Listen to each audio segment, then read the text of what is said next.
महाकुंभ एक पवित्र धार्मिक आयोजन है जहां लाखों हिंदू श्रद्धालु आस्था के साथ स्नान, पूजा पाठ और अनुष्ठानों में भाग लेते हैं। यह आयोजन न केवल भारत बल्कि पूरी दुनिया के हिंदू समुदाय के लिए अत्यंत महत्वपूर्ण है। ऐसे में जब एक व्यक्ति वहां नमाज पढ़ते हुए पाया गया तो स्वाभाविक रूप से इस घटना ने विवाद को जन्म दिया। यह केवल एक संयोग था या इसके पीछे कोई गहरी साजिश थी? इस पर गंभीरता से विचार किया जाना आवश्यक है। सबसे बड़ा सवाल यह उठता है कि वह व्यक्ति वहां तक पहुंचा कैसे। महाकुंभ में सुरक्षा की चाक चौबंद व्यवस्था होती है और कई बार गैर हिंदुओं के प्रवेश को लेकर नियम बनाए जाते हैं। फिर भी अगर कोई व्यक्ति अंदर घुसकर इस्लामिक प्रार्थना करने में सफल हो गया तो यह प्रशासन की गंभीर विफलता को दर्शाता है। क्या उसने किसी हिंदू तीर्थयात्री के रूप में प्रवेश किया? क्या यह सिर्फ एक गलती थी या फिर इसके पीछे कोई खास मकसद था? यह घटना केवल एक व्यक्ति की व्यक्तिगत आस्था का मामला नहीं है, बल्कि इसके गहरे सांप्रदायिक और सामाजिक निहितार्थ भी हैं। महाकुंभ में नमाज पढ़ना न केवल आयोजन की पवित्रता को भंग करता है, बल्कि इससे हिंदू समाज की धार्मिक भावनाएं भी आहत होती हैं। सेक्टर 18 से आ रहा था संगम की ओर और बेस रास्ते में देखा तो एक जिहादी मतलब मुसलमान था जो नमाज पढ़ रहा था।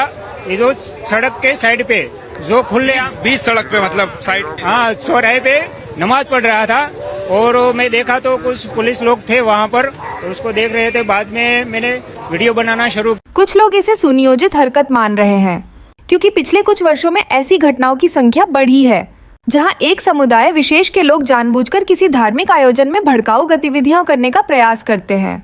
ऐसे मामलों में यह तर्क दिया जाता है कि सभी को धार्मिक स्वतंत्रता का अधिकार है, लेकिन किसी धर्म विशेष के आयोजन में जाकर दूसरे धर्म के प्रतीकात्मक कर्म करना एक तरह से उकसावे की कार्रवाई हो सकती है।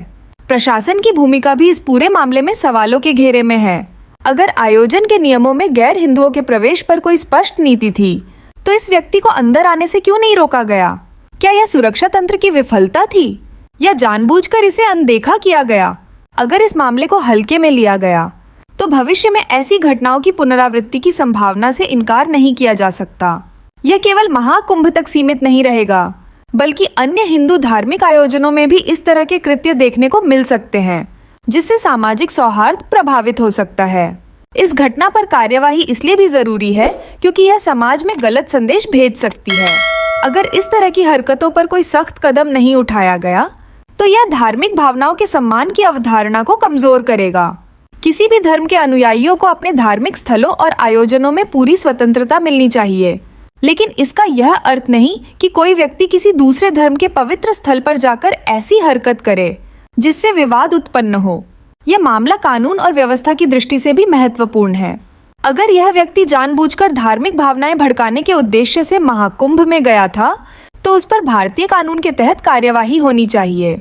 अगर इसे केवल एक छोटी घटना मानकर छोड़ दिया गया तो यह भविष्य में और बड़ी समस्याओं को जन्म दे सकता है। धार्मिक आयोजनों की पवित्रता बनाए रखना समाज और प्रशासन दोनों की जिम्मेदारी है और ऐसी घटनाओं को हल्के में नहीं लिया जाना चाहिए।